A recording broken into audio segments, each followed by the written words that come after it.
Hello friends, welcome to future TNPSC. So இன்றைக்கி நம்ம வந்து குரூப் 2 மற்றும் 2A கொஷின்ஸ் ரொம்ப முக்கியமான கொஷின்ஸ் வந்து பார்த்துட்ருக்கோம். ஸோ பார்ட் 4 கொஷின்ஸ் பார்ப்போம்.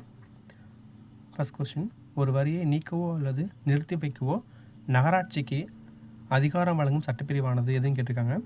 ஸோ இதுக்கான ஆன்சர் பார்த்திங்கன்னா ஆப்ஷன் சி, பிரிவு 112.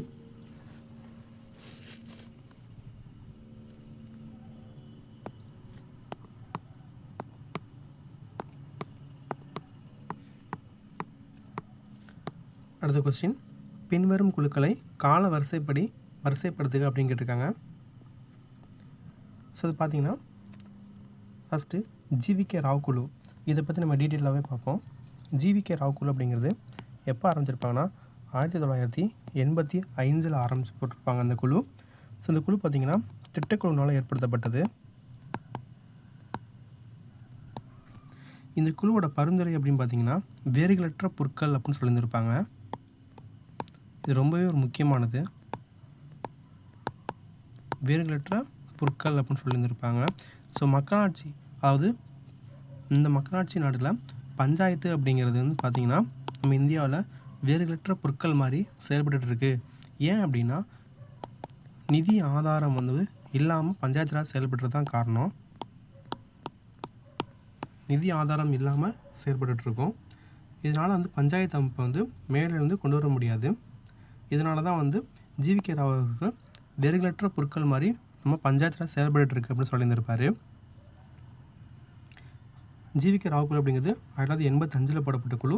இது வந்து திட்டக்குழுவால் அமைக்கப்பட்ட ஒரு குழு. ஸோ இந்த குழு வந்து எதுக்காக போட்டிருப்பாங்க அப்படின்னா, இதுக்கான காரணம் அப்படிங்கிறது,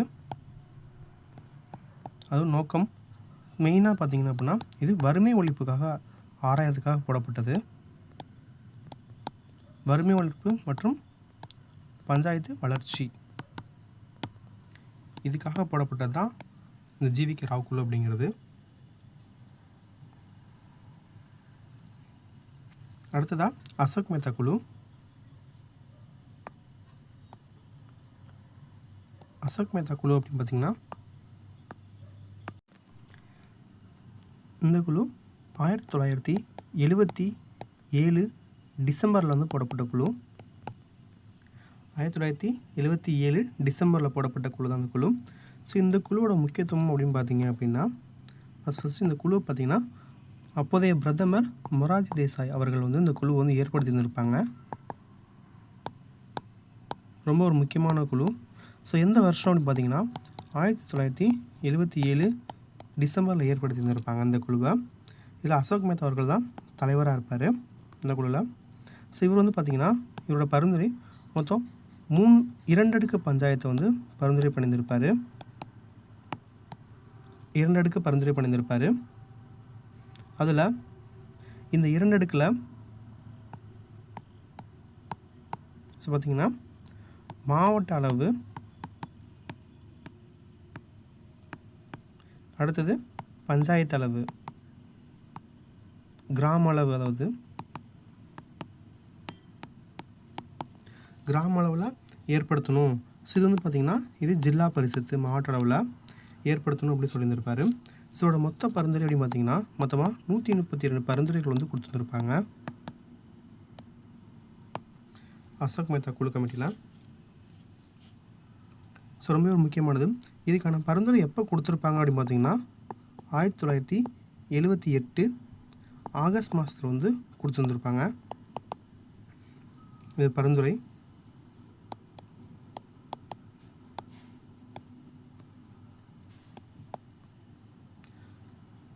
ஓகே, அடுத்தது பார்த்திங்கன்னா பல்வந்தராய் மேத்தா குழு.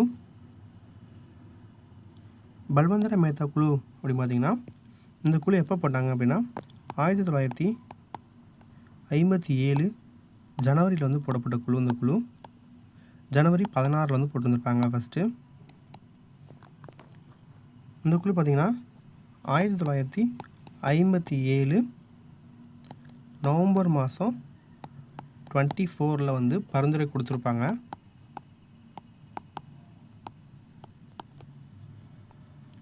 அடுத்து இவங்க வந்து எதுக்காக போடப்பட்டாங்க அப்படின்னா, இதோட நோக்கம் அப்படி பார்த்திங்கன்னா, ஃபஸ்ட்டு சமூக மேம்பாட்டு திட்டம் வந்து ஃபஸ்ட்டு ஏற்படுத்தி தந்திருப்பாங்க இந்தியாவில்.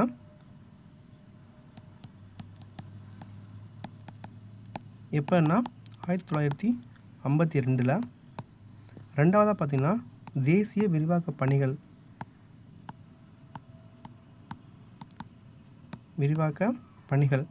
இந்த திட்டம் பார்த்திங்கன்னா 1953 ஏற்படுத்தியிருப்பாங்க. ஸோ இந்த ரெண்டுக்கான தோல்விக்கான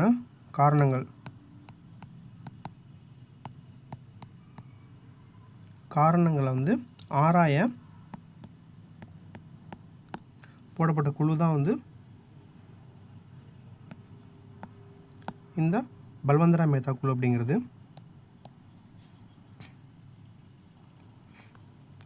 ஸோ இவங்களோட பரிந்துரைகள் அப்படின்னு பார்த்தீங்கன்னா, ஃபஸ்ட்டு ரொம்ப முக்கியமானது 3 அடுக்கு பஞ்சாயத்தை வந்து பரிந்துரை பண்ணியிருந்திருப்பாங்க. 3 அடுக்கு பஞ்சாயத்து, அதில் ஃபஸ்ட்டு மாவட்ட அளவில், அடுத்து பார்த்திங்கன்னா ஊராட்சி அளவு, 3வதாக கிராம அளவு இதில் ஏற்படுத்தியிருப்பாங்க. மாடுள்ள ஜில்லா பரிஷத்து, ஊராட்சி அளவில் பார்த்திங்கன்னா ஊராட்சி ஒன்றியம் ஆரம்பிக்கணும், அடுத்து கிராம அளவில் கிராம பஞ்சாயத்து வந்து ஏற்படுத்தணும் அப்படின்னு சொல்லியிருப்பாங்க. அதில் கிராம அளவில் பார்த்தோம் அப்படின்னா நம்ம தேர்தல் மூலமாகவும் அரசியல் அமைப்பு மாதிரியே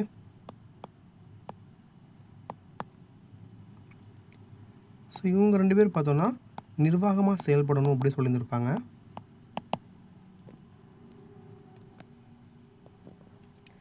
இதில் ரொம்ப முக்கியமானது அடுத்து பார்த்திங்கன்னா, இந்த குழு மக்களாட்சி பரவலாக்களை வந்து அறிமுகப்படுத்தியிருப்பாங்க.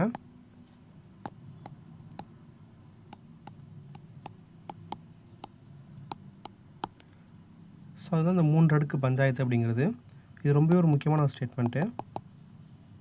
இதனால் இந்த அமைப்பு பார்த்திங்கன்னா மகாசாசனம் அப்படின்னு சொல்லுவாங்க. இந்த அறிக்கையை பல்வந்தராய் மேத்தா குழு அறிக்கையை வந்து பஞ்சாயத்து அமைப்பின் மகாசாசனம் அப்படின்னு சொல்லுவாங்க. ஸோ ரொம்ப ஒரு முக்கியமானது. அடுத்ததாக பார்த்திங்கன்னா எலங் சிங்வி குழு. இந்த குழு பார்த்திங்கன்னா 1986 வந்து போடப்பட்ட குழு.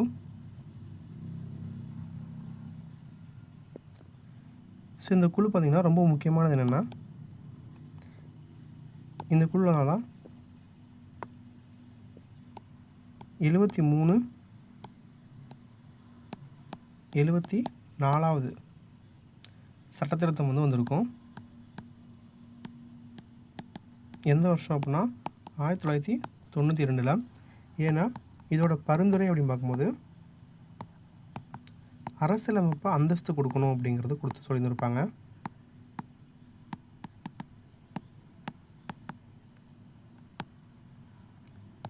அதுக்குன்னு ஒரு புதிய அத்தியாயம் வந்து சேர்க்கணும் அரசியலமைப்பில் வந்து.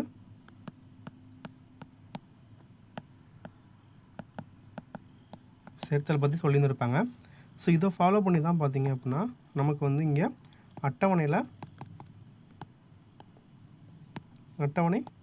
11 மற்றும் 12 வந்து சேர்த்துருந்துருப்பாங்க. ஸோ ரொம்பவே ஒரு முக்கியமானது.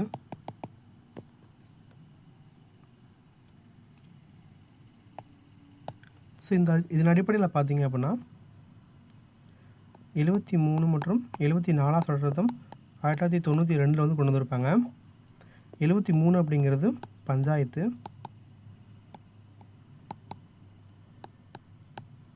74 அப்படின்றது நகராட்சிக்கான சட்டம். இது எப்போ நடைமுறைக்கு வந்திருக்கும் அப்படின்னு பார்த்தீங்கன்னா,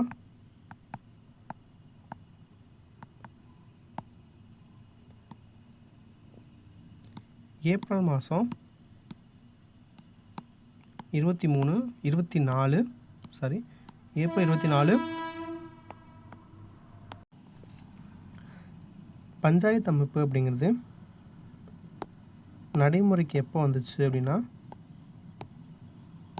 ஏப்ரல் 24 1993 நடைமுறைக்கு வந்திருக்கும். அதனால தான் அது வந்து ஏப்ரல் மாதம் 24 பஞ்சாயத்து தினமாக வந்து கொண்டாடுறோம்.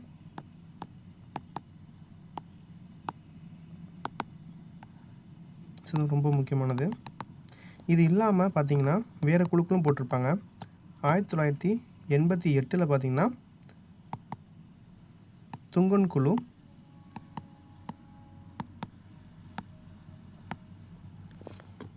போட்டு வந்திருப்பாங்க. இதுக்கப்புறம் 1984 தன்வாலா கமிட்டி வந்து ஏற்படுத்தி வந்திருப்பாங்க. இதெல்லாம் ஏற்படுத்தியிருப்பாங்க எக்ஸ்ட்ரா. ஆனால் இது வந்து நடைமுறைக்கு வந்தபோது யார் ஏற்படுத்தியிருப்பார் அப்படின்னா அப்போதைய பிரதமர் நரசிம்மராவ்.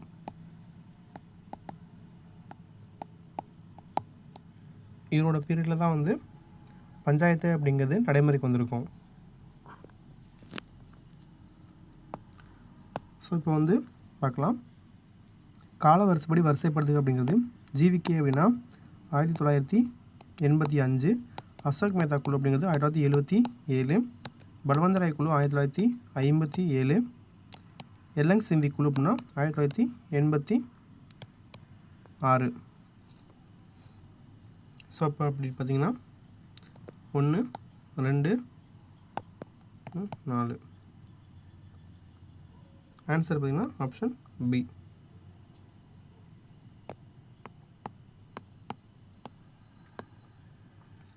அடுத்து சரியான விடையை தேர்வு செய்க அப்படின்னு கேட்டிருக்காங்க. பின்வரும் வாக்கியங்களில் மாநில அமைச்சர்கள் பற்றிய சரியான கூற்றுகளை தேர்வு செய். மாநில அமைச்சர்கள் மாநில சட்டமன்றத்திற்கு கூட்டாக பொறுப்புடையவர்கள் கொடுத்துருக்காங்க. ஸோ வந்து சரிதான். ஏன்னா சட்டமன்றத்துக்கு அவங்க வந்து கூட்டாக பொறுப்பு. ஒவ்வொரு பிரதமர் மற்றும் குடியரசுத் தலைவருக்கு இல்லை பிரதமர் இங்கே வந்து பார்த்திங்கன்னா சட்டமன்றத்துக்கு ஒவ்வொரு முதலமைச்சருக்கும் ப்ளஸ் வந்து ஆளுநருக்கும் தனி பொறுப்பு. சட்டமன்றத்துக்கு எப்போதுமே அமைச்சர்கள் எல்லாமே கூட்டு பொறுப்பாக சொல்லுவாங்க. அடுத்து மாநில அமைச்சர்களுக்கு ஆளுநர் அவர்கள் இரகசிய காப்பு மற்றும் பதவி பிரமாணம் செய்து வைப்பார் அப்படிங்கிறதும் சரிதான். அடுத்தது மாநில அமைச்சர்களின் செலவினங்கள், சலுகைகள் மற்றும் பிற படிகைகளை மத்திய பாராளுமன்றமே தீர்மானிக்கும் அப்படிங்கிறது தவறு. ஏன்னா இந்த இடத்துல வந்து சட்டமன்றம் தான் தீர்மானிப்பாங்க. அவங்களும் தீர்மானிச்சுக்குவாங்க சட்டமன்றமே. எதில் அப்படின்னா சிம்பிள் மெஜாரிட்டியில், அதாவது தனிப்பெரும்பான்மை. அதன் மூலம் வந்து அவங்க சம்பளங்களை வந்து அவங்களே தீர்மானிச்சுக்குவாங்க. 1/3 சிம்பிள் மெஜாரிட்டி அப்படிங்கிறது நிரூபித்தாலே போதும். ஸோ இதன்படி ஆன்சர் பார்த்திங்கன்னா ஆப்ஷன் பி.